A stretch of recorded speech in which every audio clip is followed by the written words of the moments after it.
কি তোমার রাতের খাওয়া দাওয়া চলে? হ্যাঁ। আজকে স্পেশাল রান্না করছে। আমি মাঝে মাঝে বলি যে একটু মাওয়া নিয়ে যাও ইলিশ আর বেগুন ভাজা খেতে। যখনই বলি তখন আর নিয়ে যাওয়ার তো কোনো নাম নাই, নিজে নিজে বাসায় রান্না করে খাওয়াবে। আর বিশেষ করে একটা কথা না বললেই নয়, ওর রান্না আসলেই সেই। চাপা মারতে বুঝবে না আসলে, না সত্যি তোমার রান্না আসলেই সেই। ও অনেক সুন্দর রান্না করতে পারে, যা আমিও পারি না। খুব সুন্দর রান্না। ও যত সুন্দর গুছাইয়া মাছ কুইটা ধুইয়া আবার কত সুন্দর একবারে মশলা টশলা দিয়ে রান্না করে। আসলেই খুব, যেমন দেখতে সুন্দর তেমন খেতেও সুন্দর। আসলে বিশেষ করে এটা নিয়ে যাবে না, এই জন্য রান্না করে খাওয়ায়।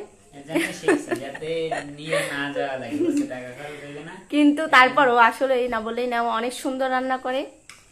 আমি খাই তো আমি বুঝি, আপনারা আসলে বুঝবেন না এটা। তো সেই হয়েছে তোমার রান্না, বুঝছো? একটু দেখাই আমি, এই যে দেখেন। তেল নিতেছি, তেলটা মজা বেশ। হ্যাঁ, তুমিই তো খাইলা জীবনে। আসো খাওয়াই দি তোমার। আমার আর খাওয়া লাগবে না ভাই, তুমি খাও। আসো খাওয়াই দি, আসো। না থাক, আমি অবশ্য রাতে খাওয়া দাওয়া করি না। কেমন বলো, তোমার রান্না তোমার কাছে কেমন লাগে? হুম, আমার কাছে তো সেই লাগে।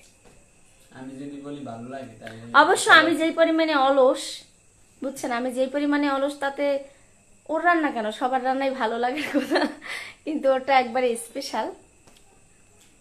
সেই সেই তুমি আসলে সেই। চাপা মারো লাগবে না।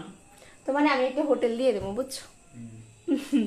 তুমি রান্না করবা, আমি খাবো, সবাই খাবে। মেয়েদের ফ্রিতে খাওয়া মা। তাই নাকি? আচ্ছা, আমার আমার 3 বেলা খাওয়াইলেই হয়েছে রান্না করে। তো দেখেন, ওই যে সবসময় বেশি বেশি খায়, আমার থেকে বেশি বেশি খায়, তাও আমি মোটা।